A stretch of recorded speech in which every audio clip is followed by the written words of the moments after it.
Hello there, people of the universe. My name is MichSciFi, and this is a interesting new type of Mike Reacts where we are literally reacting to a playlist of sections from how it's made. The narrator of these, I hope it's the same one in all of them. He's got an amazing voice, and you'll see what I mean. The sauna is a centuries-old Finnish tradition that was once considered an ancient type of bath. In Finland, most homes and even many offices have one, and the sauna is still an important part of everyday life. But wherever you come from, there's no need to sweat, because I promise to cover all the bare essentials. If we just dumb it down, a sauna is just a room that's 90% radiator. This outdoor sauna is made of Canadian red cedar, an aromatic wood that's also resistant to moisture-induced rot and mold. It looks like the shape of a poorly made spaceship. It looks like a wooden version of that Ocean Gate submersible that went pop. The wood is first measured with a hydrometer to ensure its moisture content is below 12%. You can use a device to check the moisture of something. That's cool. If the wood is too moist, it would dry out and shrink after assembly, leaving gaps between the planks. Once it's confirmed that the wood is stable, the planks are put through a moulder. The machine's 7 different tool heads smooth the top and bottom surfaces and carve the tongue and groove edges, which will tightly lock one plank to the next. Nice. The barrel-shaped sauna is then assembled in sections. The lower section starts with a central plank that has a tongue on both sides. To each of these is fitted the groove side of a tongue and groove plank. The tongue and grooves fit together so well that the joints are watertight. How many times is he going to say the word tongue? Once all the planks are in place, a circular template is laid on top and clamped into position.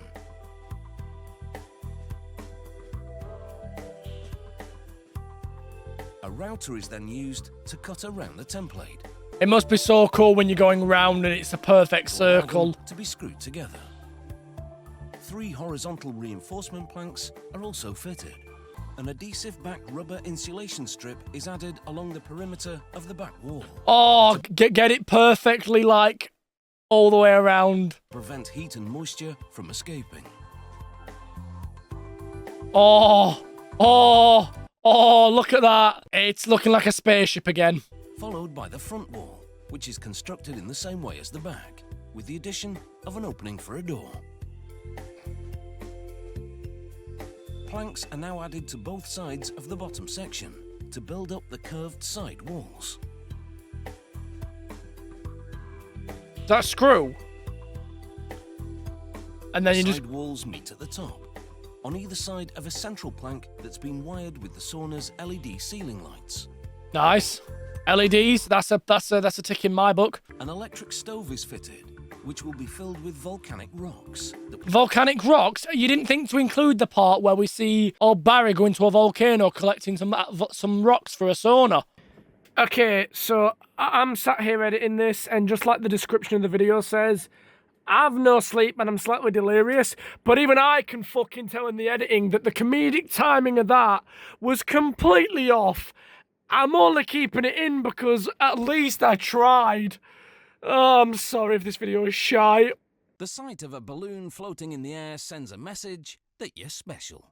Or that an evil clown is gonna find you. It depends who you ask. In earlier days, they were made of dried animal bladders. A bit of an unpleasant concept. Wait. Is that true? I did not know that. To make balloons, dye is poured into a tank of latex. It's filtered through cheesecloth to remove any lumps. Agitators at the bottom of the tank mix it up for 15 hours. This distributes the colour, and it also keeps the latex active so it doesn't congeal.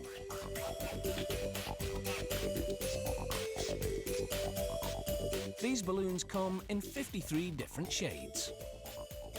Nozzles spray hot water onto balloon forms to clean them as they move onto a system of rollers.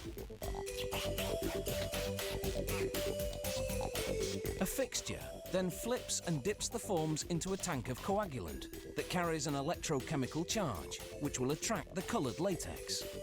And I love that there's all these Like there's all these hydraulics and machines, and it's all just for making balloons. On this fixture are balloon forms freshly dipped in blue latex, while below, a tank full of latex rises, coating more forms on the underside. But then it makes you wonder, when you stretch a balloon, is it possible to stretch it so much that the colour starts to crack? I don't think I've ever heard of that, because I suppose with the electric thing they mentioned that attracts the latex, it's not a bond you can break. It gets a decent spread, it has to be said. Like, you wouldn't believe that was ever not blue. Once this job is done, the fixture flips back, moving the balloon forms to an upright position. While below, another tray of balloon forms takes the plunge. All over again. The latex dries quickly as a conveyor moves the balloon forms forward towards spiraling brushes. The brushes roll up the bottoms of the balloons, creating lips. Oh shit! The lips will make it possible for people to grip the balloons in order to inflate them. That's cool. The fixture flips again, and the balloons nosedive into a hot water bath. They soak for up to 16 minutes. This step is critical. It leaches out all the impurities, including a protein that causes latex allergies. The hot bath also triggers vulcanization, or rubberizes the latex. The balloons travel to another station. Here, the fixture dips them into a mix of talcum powder and water. This will allow them to be more easily stripped off the form. All of this is done just for balloons. It's insane. Oh, wow. As the forms pass through this station, air jets inflate the balloons. Oh, wow. And they just get sucked off. Rollers at the top grab the balloons as they fill with air and pull them away from the forms. Nyum, nyum, nyum, nyum, nyum, nyum, nyum, The nyum. rollers shoot the balloons upwards, and they topple onto a conveyor belt. That one got left behind. Next, the balloons are piled into an industrial washing machine, and a cleaning solution is added. That's mental. The machine heats to a steamy 71 degrees Celsius, while the balloons tumble and nozzles spray water onto it. This doesn't just clean the balloons, it completes the vulcanization of the latex. Now it's time to see if they can stand the test of inflation. A machine blows air into a huge heart. Maybe don't stand that close, love. That thing pops. Now it's time to stretch your imagination by making interesting shapes with the finished product.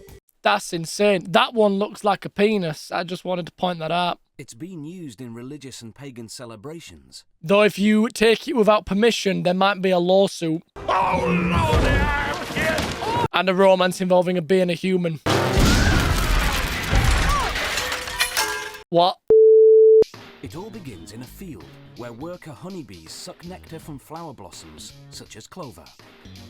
They store it in their honey sac, then return to the hive where other worker bees suck it out and chew it, breaking down the nectar's complex sugars into two simple sugars called glucose and fructose.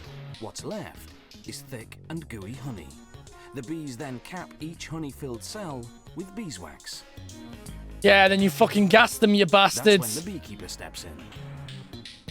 I don't like that. Bees will sting if taken by surprise, so the beekeeper sprays the hive with smoke from burning pine needles, a scented warning that foreigners are about to enter the hive. Inside the hive are wooden frames hanging. Why is he doing it without gloves on? Another warning spray, and the beekeeper removes the bee escape. I don't Now, he can I don't like the use of the spray. Maybe it's just the bee movie in my mind, but I don't know if I like that. Inside the honey factory, they put the honeycomb frames on what's called an uncapping machine. Like a razor, it shaves off the wax caps of the honey-filled cells of the combs. That doesn't look very pleasant. They scrape off the remains manually. Ew. Some beehives contain smaller frames designed to produce honey that isn't extracted from the honeycomb. Workers removed the frame and cut the honeycomb into pieces with a heated knife. Okay, now that looks a bit more appetizing. This seals the wax around the honey inside. Okay, I'm vibing. That don't look like crap. This Oh. wax is edible. That does look nice. The jars are vacuum cleaned, then filled.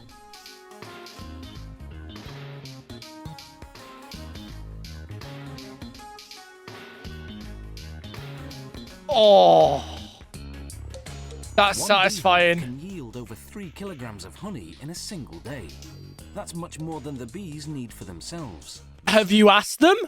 Did you ever consider if, oh, that's more than they need? Did you check? I don't think you did. I told you, there's a movie about this and it got a bit weird. I have been failed by a winged beast of destruction.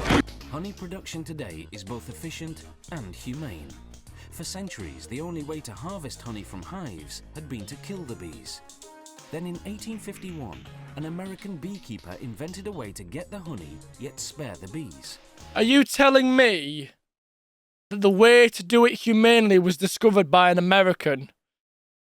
An American cared about human life. Well, you know what? I am buzzing with excitement. That was a fucking bad pun, I'm sorry. Okay, well, that's why I'm gonna leave this video here. Hopefully you guys learned something. Hopefully you enjoyed it. If you didn't, let me know. That's totally fine. I just wanted to give this a chance and see if this kind of mic reacts was going to be any good. But thank you for watching. Be kind. Be good to one another. Subscribe if you're new. And I'll see you soon. Bye. I'm a living legend. You ain't heard yet, you not get the message. From the moment that I'm stepping in, I get a couple weapons. Yeah, I turn to a beast when I'm repping. I'm a living legend.